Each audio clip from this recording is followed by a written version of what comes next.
Određeni broj osoba u današnjem načinu života ima problema sa samim apetitom. I ova današnja emisija je vezana za sve vas koji ne možete jednostavno jesti iz raznih situacija, a želite na potpuno prirodan i siguran način rješavati ovaj problem, a to itekako možete sa jednom savršenom prirodnom lijekom ili prirodnom biljkom. Gubitak apetita ili smanjena želja za jelom može biti simptom brojnih stanja, uključujući stres, probavne smetnje, kronične bolesti, pa čak i simptome nuspojave lijekova. Povećanje apetita prirodnim putem često je poželjno jer podržava zdravu mentalnu oporavak, zdravu prehranu i oporavak tijela. Jedan od tradicionalno korištenih biljaka za stimulaciju apetita je bog bin ili na latinskom Meniates trifoliata. Možemo reći da ova biljka raste u močvarnim i vlažnim područjima umjerene klime, posebno u Europi i Sjevernoj Afriki.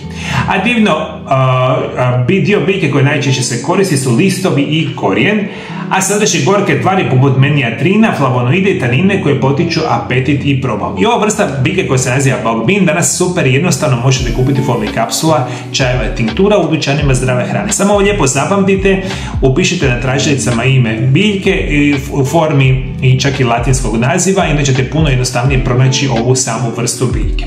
Kako bog bin djeluje na apetit? Prije svega potiče lučenje probavnih sokova.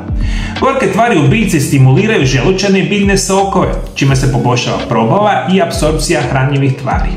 Ova biljka pomaže radu crijeva i pomaže kod blagih probavnih smetnji, poput opstipacije i sličnih vrsta poremećaja.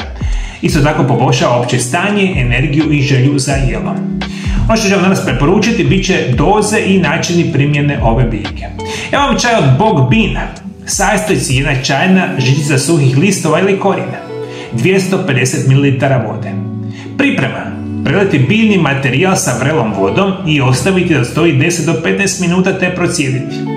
Doziranje: piti 2 šalice dnevno, idealno 30 minuta prije obroka.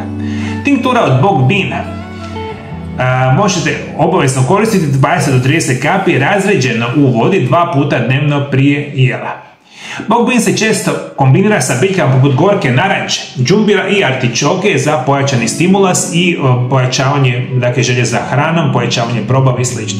U svemu ovome, moji dragi gledatelji, postoje prirodne lijekove koje vam mogu pomoći, njih postoje desetke tisuća, a ovo je jedno od onih biljaka koji će vam sigurno poboljšati zdravlje vašeg apetita i ukoliko ste jedna osoba koja imate tih problema, možete se značajno pomoći. Svi vi koji želite saznati značajno kako putem se nutricionizma i prirodnih lijekova liječite od svih bolesti modernog čovjeka, toplo ću vam preporučiti da kupite moje 3 knjige.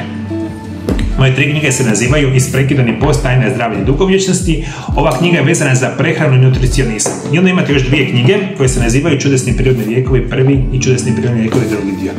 Ovdje imate otprilike, vidite, nekakvih 500 stranica vezano za utjecaj prirodnih biljaka na vaše zdravlje. Uz ove 3 knjige imate savršeni način da znate naučiti kako ćete se braniti od svih mogućih bolesti i oboljenja. Moji dragi gledatelji, još samo jedna kratka informacija. Moja 4. knjiga je pre kraju. Uskoro ćete saznati nevjerojatne informacije što dolazi do kraja godine koje će vam značajno i rapidno poboljšati vaše zdravlje. Bićete oduševljeni.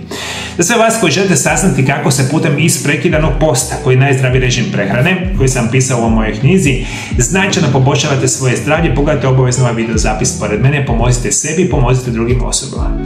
Hvala što me pratite, moji dragi gledatelji, pratite me i dalje. Bog vas blagoslovio, Bog blagoslovio vašu obitelj, vidimo se drugi puta. Lijepi pozdrav!